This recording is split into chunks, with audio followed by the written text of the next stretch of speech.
अस्सलाम वालेकुम, this is शिबाज़ Siddique. तो आज की वीडियो में हम बात करेंगे न्यू अपडेट के बारे में, जो कि इटालियन एम्बेसी इस्लामाबाद है।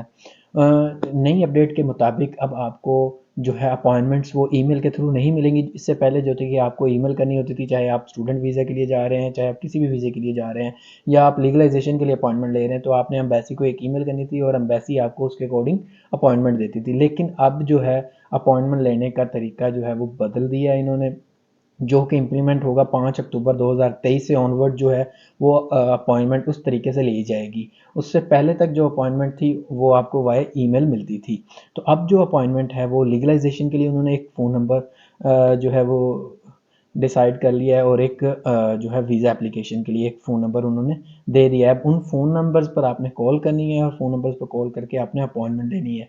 तो चलिए मैं आपको अपनी लैपटॉप स्क्रीन पर दिखाता हूँ, साथ में इस्लामाबाद एम्बेसी से जो नया नोटिफिकेशन आया है उसके बारे में, और उससे रिलेटेड कुछ डिटेल्स कि कब ईमेल करनी है और कौन कौन सी चीज़ें आपके पास होनी चाहिए जब आप कॉल करोगे।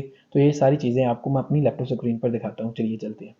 तो ये हम आगे हैं जो है एम्बेसी की वेबसाइट, जो इटालियन एम्बेसी की वेबसाइट है इस्लामाबाद में, उसकी वेबसाइट है।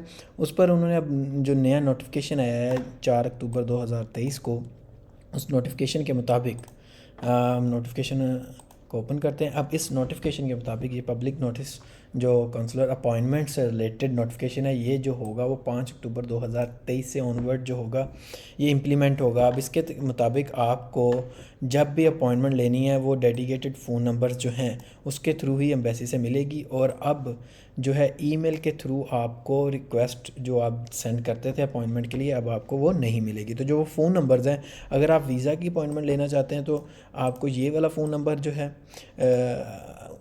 इस पर कॉल करनी होगी, और जो लीगलाइजेशन के लिए अपॉइंटमेंट आपने लेनी है तो आपने इस नंबर पर कॉल करनी है।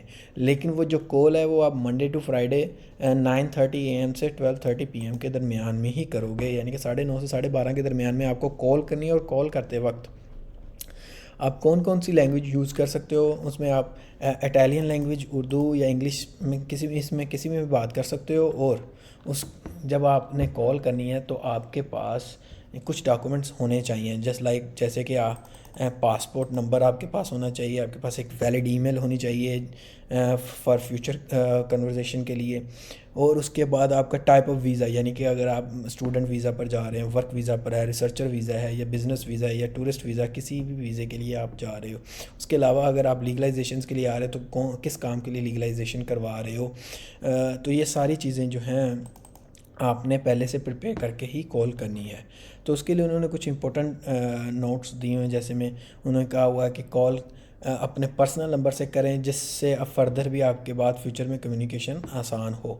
तो उसके बाद नंबर 2 जो होगी, जो अपॉइंटमेंट्स मिलेंगी वो डेफिनेटली वो डिपेंड करती हैं एबिलिटी पर।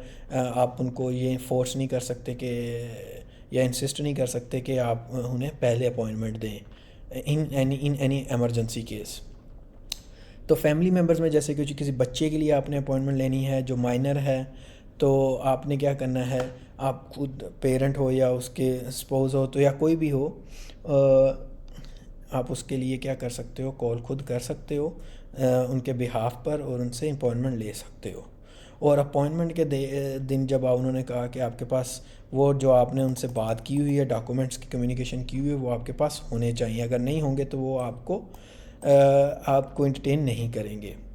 तो उसके बाद अगर हम इस चेक लिस्ट पर आते हैं, तो ये उन्होंने चेक लिस्ट का लिंक दिया हुआ है, जिसमें आप देख सकते हैं अगर आप लीगलाइजेशन के लिए जा रहे हैं तो लीगलाइजेशन में भी कौन कौन सी लीगलाइजेशन करवानी है, उससे रिलेटेड जो डॉक्यूमेंट्स होते हैं या वीज़ा से रिलेटेड डॉक्यूमेंट्स होते हैं, उन्होंने ये लिंक साथ अटैच किया हुआ है। तो ये है ये कह सकते हैं कि ये काफ़ी देर से लोगों का इंतज़ार था कि शायद अपॉइंटमेंट सिस्टम जो है उनका वो चेंज हो रहा है, तो उन्होंने अपॉइंटमेंट सिस्टम जो है वो अब चेंज कर दिया है। ये हो सकता है कि ये बेनिफिशियल हो as compare to previous system, but previous system में ये था कि आप ईमेल कर देते थे, सो समहाउ आपको लेट रिप्लाई आए या लेट रिस्पॉन्स मिले, लेकिन आपके पास किसी ना किसी तरीके से एक तसल्ली होती थी कि मेरी रिक्वेस्ट उनके पास गई हुई है। तो ये फ़ोन नंबर के थ्रू ये है कि ऐसा भी हो सकता है कि आपकी कॉल, चूँकि बहुत सारे लोग एक टाइम में कॉल कर रहे होंगे, शायद आपकी कॉल एक दिन में या 2 दिन में, या आप उनसे कनेक्ट ना हो पा रहे हो, तो लेकिन आपको फर्दर कोशिश करते रहना चाहिए। तो इसमें ये है कि जब कॉल मिल जाएगी तो डेफ़िनेटली आपको पॉइंट जल्दी या लेट की लाजमी मिल जाएगी। तो देखते हैं ये जो प्रोसीजर है, ये जो सिस्टम है अब नया अपॉइंटमेंट का, ये कितना बेनिफिशियल होता है सबके लिए। तो आज की वीडियो का मकसद सिर्फ यही था कि आपको बताया जाए कि नई जो अपॉइंटमेंट सिस्टम है वो उन्होंने इंट्रोड्यूस कर दिया है। पुराना अपॉइंटमेंट सिस्टम जो था ईमेल के थ्रू, अब वो उसको कंटिन्यू नहीं करेंगे। तो इंशाल्लाह मिलते हैं नेक्स्ट वीडियो में। अल्लाह हाफ़िज़।